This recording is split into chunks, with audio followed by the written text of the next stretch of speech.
Hi, so I'm just here quickly to talk about rejection.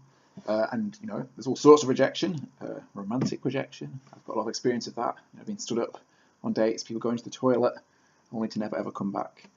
Uh, Career rejection. It took me 6 months to find a job, and that's very, very depressing. I feel very sorry for anyone that is in that situation. We're having to send off CVs and cover letters and go through psychometric tests and go to interviews and invest all this energy when you're on 56 quid a week job seekers is not easy. And getting told, thank you but no thank you over and over again is tough. Anyway, today I'm doing academic rejection because I just got an email this morning from a journal that I'd submitted to recently, and it's a new area of research that I'm doing. It's a new topic, a new subject area actually that I'm not familiar with, and it's a particular call for papers that I found very interesting. So I was quite excited. Now I was also nervous because I knew that it's not perhaps where I've had success in the past, but I thought I'd give it a go. And even though you try and insure yourself against rejection, thinking, well, I'm not likely to get published, it probably won't happen, because you've spent such a long time doing your work, and I spent a long time writing this article, editing it. It takes weeks and weeks and weeks to do this, and that's just on top of all the research that you've done, all the background stuff that you've looked into. So you have a lot riding on it, and it's therefore very disappointing when you get an email back, and I've got it here on my tablet, saying, me and my co-editor, we've decided that it was nice, but it needs further work. It needs, in this case, for their journal to be empirical. They have to have original research. Mine was a theoretical article. Now, that's actually a very polite rejection, which is very nice. It does make a difference. I know it shouldn't necessarily make a difference. If you're rejected, you're rejected. But you can sometimes get quite rude ones. I've had quite unpleasant rejections when I've been applying for jobs or from journals, and romantically. And there's a way of letting down people nicely. If any of us are in or end up in a situation where we're turning people down, do it politely, just because it's nicer and it's easier. So it was a nice rejection email. I didn't necessarily expect to be successful with this one, but even so, it's disappointing. Now, I think the way you handle rejection is, I do marketing, so any emotion is valuable. We're very lucky to be sentient creatures that can experience emotions.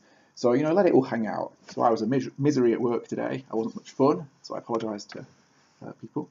I'll apologise to them tomorrow. But, I was miserable. I was moody. I went home early because I thought, I'm not in the mood. I came home, ate crap, watched Family Guy because that kind of cheers me up a bit, even though it's not as good as it once was. But the new series is okay. Quite a funny Donald Trump parody today. And now I'm trying to process it, and I'm trying to think it through and work through it. So when you're rejected, it's perfectly okay to feel angry, to feel sad, to feel frustrated, to just want to give up. All of that stuff is perfectly fine. It's normal. Don't try and bottle it up. Don't try and put a brave face on it. Go and do whatever it is that you need to do to get that out of your system. Do something that cheers you up and makes you a bit happy as well if you can afterwards. So watch some trash telly or, those sorts of things. I think what's important with rejection, my key moral of the story, is that you then don't give up. You carry on trying. And I'm not saying that you blindly keep trying to flog a dead horse over and over again, because sometimes, you have to completely change tactics. I've had papers in the past that I've written that I've been proud of at the time. They've been rejected, sometimes rejected multiple times, and I've had to let them die. I've had to give up on them, and I've decided, okay, they're perhaps not good enough, or they're not talking about quite the right thing, and so you give up. And that's hard to do because you've by this time spent probably hundreds of hours writing this bloody article, editing it over and over again, sending it off over and over again, and it's really disappointing to then have to kill it and just give up. But of course, that learning experience, all that time that you've put in, all those skills that you developed in terms of writing and learning to go through submission processes and reading around the subject, you can then employ that elsewhere. So it's very important that we value failure, for want of a better word. The Americans are very good at valuing failure. Entrepreneurs, Silicon Valley startups, that sort of thing in America. Failure is a very valuable learning experience. It's priceless, it's expensive. So when you go on one date and it's a bad date, you don't give up and never go on a date ever again. You go on another one. You get back on it and you try and change. But if it was spectacularly bad and you can't rescue that date and there's no point in trying to go out with that person ever again or doing that sort of thing, you don't give up entirely. You just decide you have to go back, do some learning and do things differently. So to finish off, what you can do differently in an academic perspective is you can either give up on that journal and you can decide, okay, it's not me, it's you.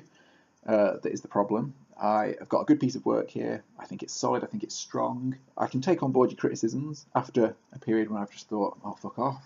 But I can get over that, and I can now take your criticisms objectively, and I can make a few changes. But no, I think you're wrong. I'm right. I just obviously need to go to a different journal. You're not the right one for me. So I'll try somebody else, and you can go and do that. That's fine. Or it isn't you.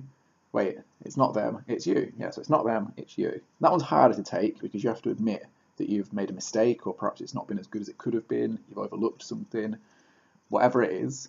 You need to think about their criticism, you need to go back to your piece of work and see, okay, how can I improve it? How can I try and incorporate the advice they've given me? How can I think about making this better? And take time on it, take longer than you think that you need, and then try again. So, you can resubmit and go back to somebody. And I think what's very important is that you don't give up, but you also take advice. It's hard to take advice, it's hard to take criticism, but if it's constructive, it should be useful.